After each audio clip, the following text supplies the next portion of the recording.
నమస్కారం BJP TV news కి స్వాగతం. హెడ్లైన్స్ చూద్దాం.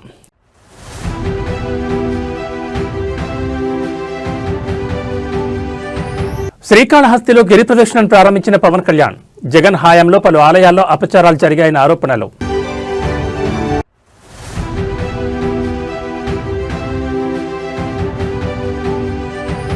లక్షెట్టిపేట మున్సిపల్ కౌంటింగ్ లో హైడ్రామా. బ్యాలెట్ బాక్స్ కు సీల్ లేకపోవడంతో అభ్యర్థుల ఆందోళన.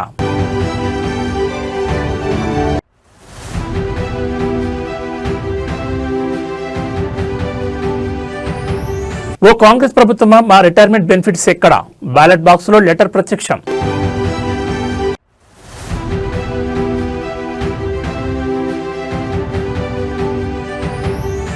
చిత్తూరు శివార్లో ఘోర ప్రమాదం. కారుపై పడ్డ కంటైనర్, సాఫ్ట్వేర్ ఉద్యోగి దుర్మరణం.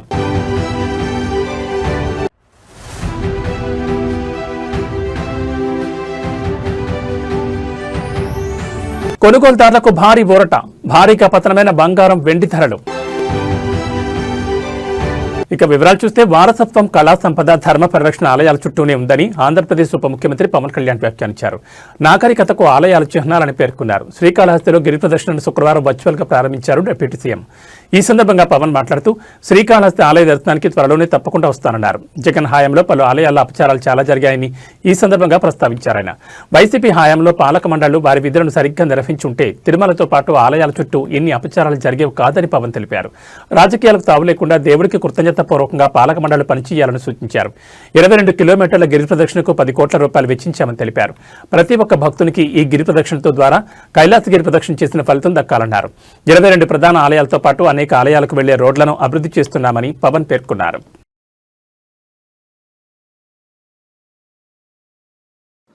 మీ పర్మిషన్ తో స్టార్ట్ చేస్తాం సార్. నమస్కారం సార్, మీ పర్మిషన్ తో స్టార్ట్ చేస్తాం. కైలాసగిరి ప్రదక్షిణ మార్గం ప్రారంభోత్సవానికి వచ్చేసినటువంటి గౌరవ ఉప ముఖ్యమంత్రి వర్యులు గారికి,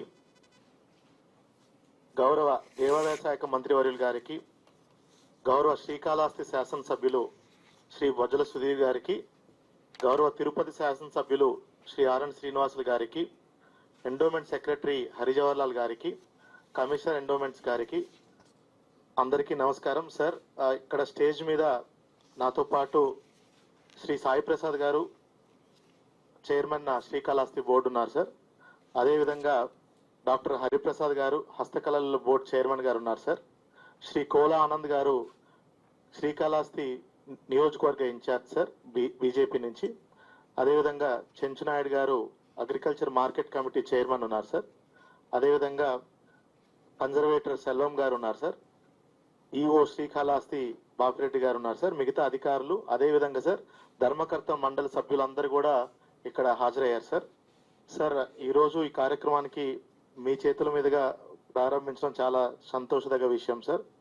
సార్ సుమారుగా 22 కిలోమీటర్లు కలిగినటువంటి ఈ గిరి ప్రదక్షిణ మార్గం భక్తులందరికీ కూడా ఎంతో దీన్ని స్వాధీనపరచుకోవడానికి మన ప్రభుత్వం వచ్చినమ్మటే సుమారుగా 9,80,00,000 రూపాయలతో బ్యాలెన్స్ రోడ్ అంతటి కూడా సీసీ వేయించి మొత్తానికి 22 కిలోమీటర్లు కూడా భక్తులందరికీ అందుబాటులోకి తీసుకురావడం జరిగింది సార్.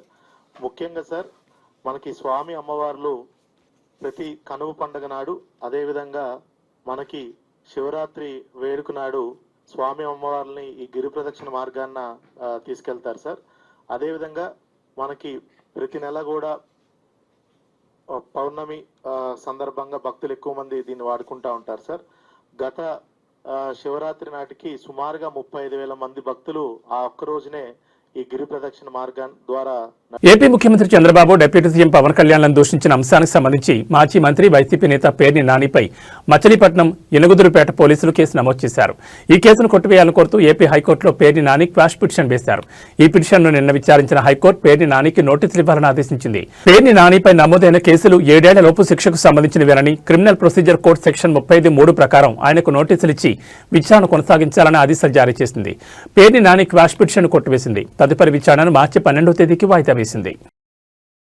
550 కోట్ల రూపాయలతో మెడికల్ కాలేజీకి అర్థం ఏంటి అంటే మాట చెప్పటం, శంకుస్థాపన చేయటం, ఓపెన్ చేయటం, ఇవన్నీ కూడా జగన్ నేను చూస్తే మనకు ఒకటే అనిపిస్తుంది.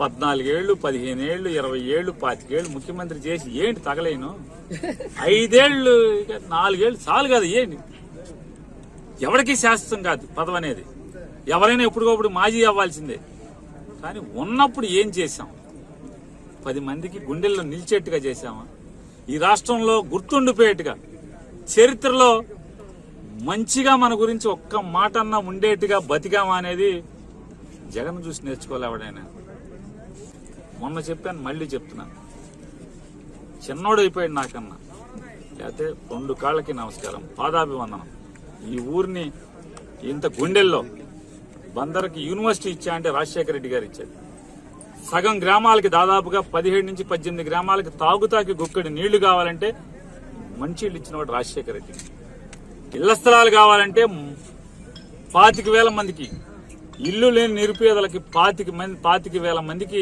ఇళ్ల స్థలాలు ఇచ్చాడు ఆయన కాళ్ళకి నమస్కారం బాబు ఆ విజయమ్మ గారి కన్నా వేళ విశేషం ఎంతమంది గుండెల్లో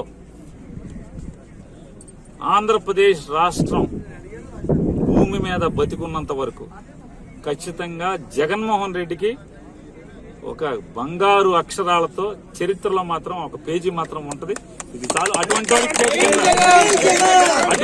నాయకత్వంలో నేను ఈయన అందరం ఆ జెండా మోసినందుకు కాలరెడ్డిగా తిరుగుతాం చచ్చే వరకు కూడా గర్వంగా బతుకుతాం. ఆంధ్రప్రదేశ్ విద్యా వ్యవస్థపై కూటమి ప్రభుత్వం అనుసరిస్తున్న తీరును మాజీ మంత్రి వైఎస్ఆర్సీపీ ఎమ్మెల్సీ బొత్స సత్యనారాయణ తీవ్రంగా తప్పుపట్టారు. విద్యాశాఖలో బకాయిలు మరియు విద్యా సంస్థల నిర్వహణపై మంత్రి లోకేష్ చేస్తున్న ప్రకటనలకు ఆయన కౌంటర్ ఇచ్చారు. మంత్రి చెప్తున్నట్లుగా తాము 5,000 కోట్ల బకాయిలు పెట్టలేదని బొత్స స్పష్టం చేశారు. నేను చెప్పేది ఈనాడు పత్రిక లెక్కలు, ఎన్టీఆర్ భవన్ లెక్కలు కాదు. వాస్తవానికి మేము బాకీ పెట్టింది కేవలం 2 విడతల బకాయిలు మాత్రమేనని తేల్చి చెప్పారు. కూటమి ప్రభుత్వం అధికారంలోకి వచ్చిన తర్వాత విద్యా వ్యవస్థ క్రమంగా భ్రష్టుపడుతోందని ఆయన ఆరోపించారు. ప్రభుత్వ పాఠశాలలను బలోపేతం చేయడం మానేసి ప్రైవేట్ విద్యా సంస్థలతో పోటీ పడాలని మంత్రి చెప్పడం హాస్యాస్పదంగా ఉందన్నారు. విద్యా దీవెన, వసతి దీవెన వంటి పథకాల అమల్లో జాప్యం జరుగుతోందని, దీనివల్ల వేలాది మంది విద్యార్థులు ఇబ్బందులు ఎదుర్కొంటున్నారని ఆయన ఆవేదన వ్యక్తం చేశారు. మంత్రి గారు విద్యాశాఖ మంత్రి గారు మళ్ళీ వెల్ఫేర్ మినిస్టర్ గారు ఏం చెప్పారో దాన్నే ఆయన రీట్రేట్ చేస్తారు. ఇది వాస్తవం కాదు, సత్యదూరం మాటలు ఇవి.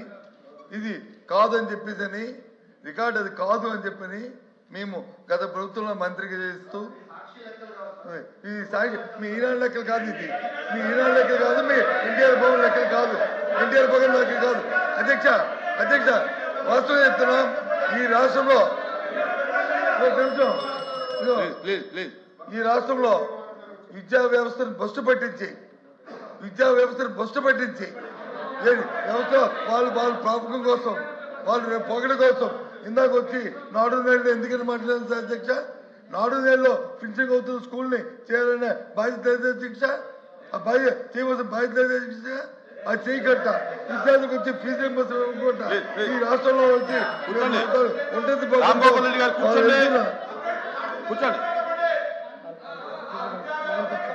వాళ్ళ నేపథ్యంలో గత ప్రభుత్వంలో బకాయిలు పెట్టి వచ్చి ఈ రకంగా చేస్తూ విద్యా వ్యవస్థ బస్సు నేపథ్యంలో అధ్యక్ష ఈ ప్రభుత్వంలో న్యాయం జరుగుతుంది, విద్యా వ్యవస్థ వచ్చి మనుగడ పొందుతుందని ఏ విధంగా ఏ ఒక్క ప్రజలకు కూడా విశ్వాసం లేదు అధ్యక్ష. వాళ్ళు ఏ అబద్ధాలు చెప్పుకుంటారో ఏమి చెప్పుకోమని అధ్యక్ష. ఎందుకంటే ప్రభుత్వంలో వాళ్ళు చేసి ఉండి కూడా ఇంత బ్లంట్గా ఆ రకంగా ఆ సత్యనారాయణ మాటలు మాట్లాడుతుంటే రికార్డు చెప్తాను. మై లైక్స్ 4,200 కోట్లు కాదు, 2 వాయిదాలు తప్ప కాదు.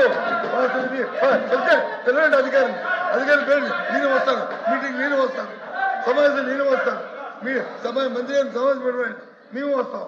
సమావేశంలో మంత్రిగా మా అధికారులు మా ముందు చెప్పండి. జనసేన నేత రైల్వే కోడూరు ఎమ్మెల్యే అరవ శ్రీధర్కు సంబంధించిన వివాదంపై బాధితురాలు హర్షవేణ మరోసారి వీడియోను విడుదల చేశారు. హర్షవేణ ఒక సెల్ఫీ వీడియో ద్వారా తన వాదనలు వివరించారు. జనసేన కమిటీ ముందు హాజరు కావాలన్న ఎలాంటి సమాచారం తనకు ఇవ్వలేదని, కమిటీ సభ్యుడు శివశంకర్ను ఫోన్లో సంప్రదించారని, అలాగే తన వాదనలను ఆధారాలను పెన్ డ్రైవ్లో పంపిన విషయాన్ని ఈ వీడియోలో పేర్కొన్నారు.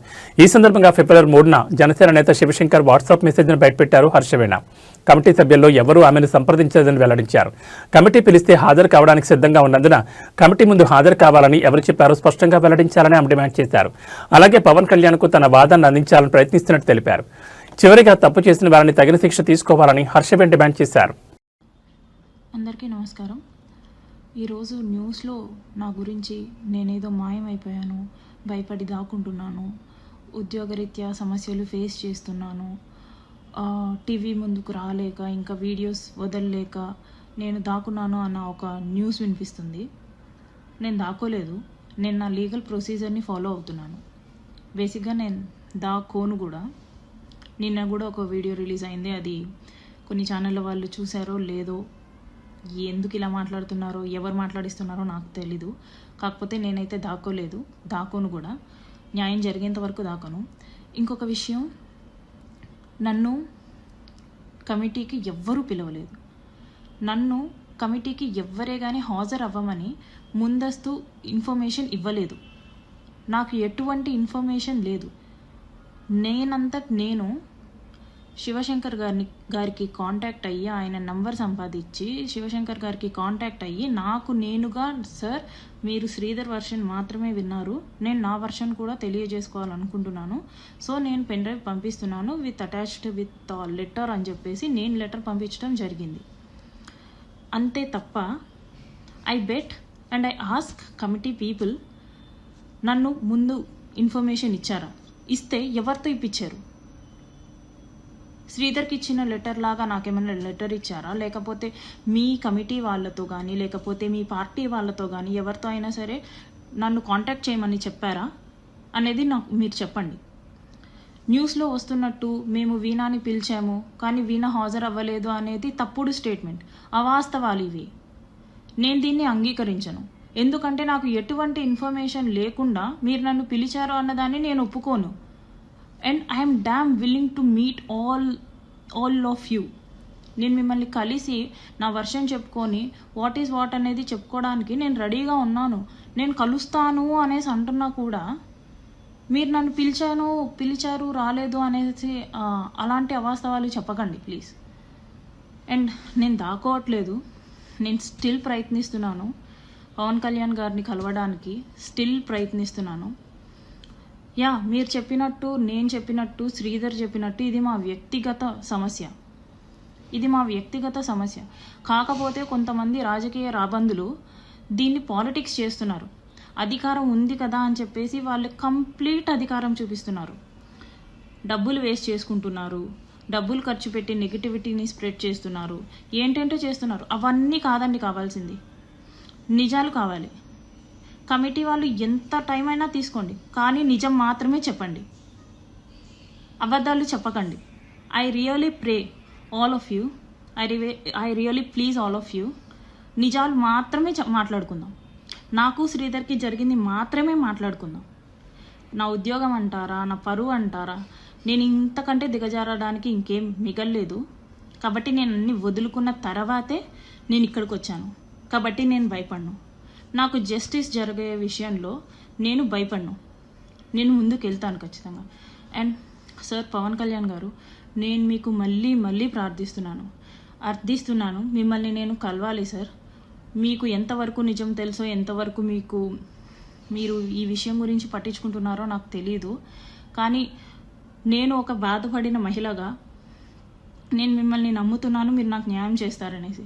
ఎందుకంటే మీకు ఉమెన్ మీద ఎటువంటి రెస్పెక్ట్ ఉందో, ఎన్ని సిచ్యువేషన్స్లో ఉమెన్ గురించి మీరు బాధపడ్డారో అదంతా నాకు తెలుసు.